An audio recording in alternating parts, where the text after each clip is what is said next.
How do you feel about the level of preparedness for this team? I think we're ready. I think we've been training for a very long time for this competition, and I'm really excited for the athletes to go out there and give it their best shot and see some times come down and see some new PRs and hopefully some really great performances.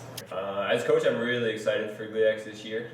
Of late, we've got a championship-looking team heading to a championship meet, so I'm really excited to see us take those final steps and compete on some of the biggest stages that most of our athletes have seen so far. 1,500 meters is always a strength for this team. Talk about that group. Yeah, I mean, obviously in the 15, we've got Clayton Sayin. He's our top dog. He's already hit his provisional qualifying time for NCAA championships, currently sitting 14th on the list, so looking like a really good chance that he's going to make it to the big show.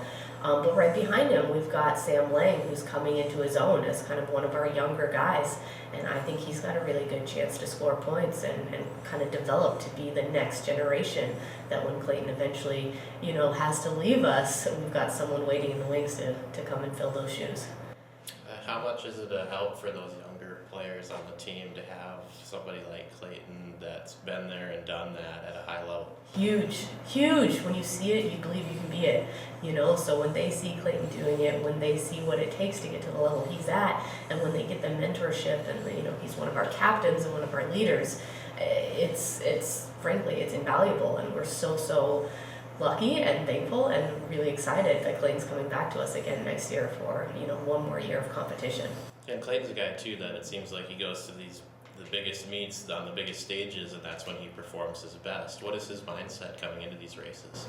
He is confident, and he should be confident, but it's one of his strengths, right? A certain amount of swagger and a certain amount of just overall confidence in the abilities and confidence in the training and confidence that he's got the body and the legs to lay down the fastest possible time. I can tell you that kid does everything he can every day to get it right. He makes all of his decisions with running in mind, I think, about keeping the balance in his life, and it leads to success.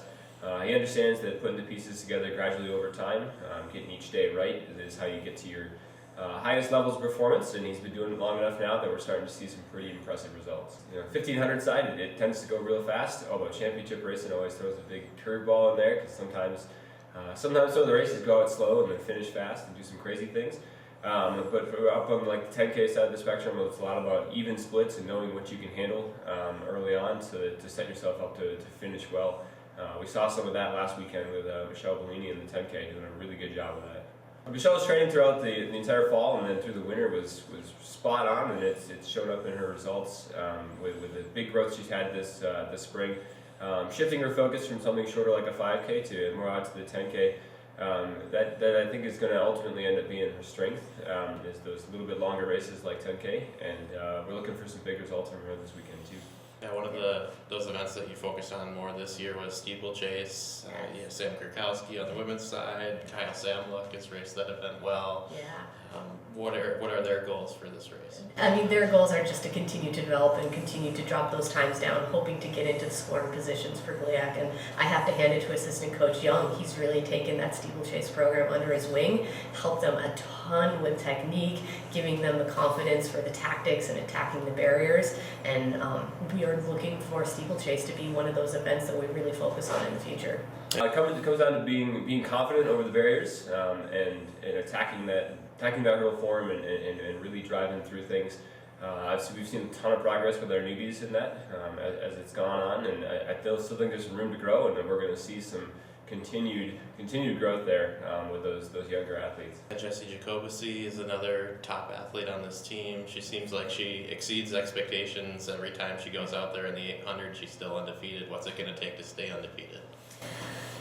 She's currently ranked 3rd on the performance list for the GLIAC. She chases people down.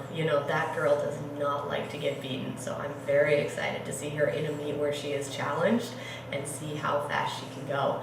She's also hit a provisional qualifying time. It's currently sitting too far down the list to really be in contention for NCAAs, but she gets a chance in some competition and goes just a little bit faster. I think she's got a really good chance chance to make it to the big shows. What do you have to do in her training regimen to make sure she doesn't push it too hard?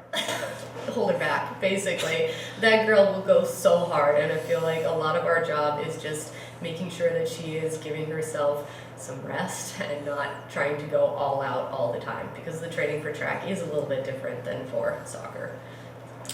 Looking at the sprinters, 100 meters, 200 meters, who do you have competing in that? I know Ryan has had some good times this year. Yeah, Ryan Schweinerson is our best athlete in the 1 and 2, and then Jacob Pilon, we've actually made a late change and moved him more to the long sprint side. We're going to put him in the 400, and he doesn't really have a great mark on that yet because we made the switch so late, but we think that he's got a really great shot of scoring some points in that event for us as well. Yeah, the throwers have been throwing really well. I'd like to highlight our men, actually. Noah Coble and Ryan Beatley have been throwing very well. And at our last meet, I think both of them PR'd in both the shot and discus, which was really, really exciting to see. I loved our schedule this year. You know, we had Raleigh relays and Drake relays as kind of the marquee, really high profile meets that we got that really high level competition for. And then we also had a couple of meets that were a lot closer to home and allowed us to travel the entire team, give everybody a chance to show us what they got. I like that it's really democratic. I like that everyone gets the same shake. So I really loved our schedule that we had this year. It'd be hard to make this group a whole lot tougher. Huskies are a pretty tough breed and we live in a tough place. But those competition opportunities means that we're ready for anything. And so this weekend it looks like the weather is going to be reasonably good, although there is some rain in the forecast. And I'm kind of hoping that it does rain because I think some of that adversity will help us shine under tough conditions. Our vaulters are a great example of the word compete and what it means to strive together. And they encourage each other, they critique each other to help each other get better. And they do so for their competitors as well. And it's such a neat environment to see them all striving to get better and achieve higher heights. We're bringing Cody Tufty and Danny Martin on the guys' side, and then Ellie Zimmerman on the women's side.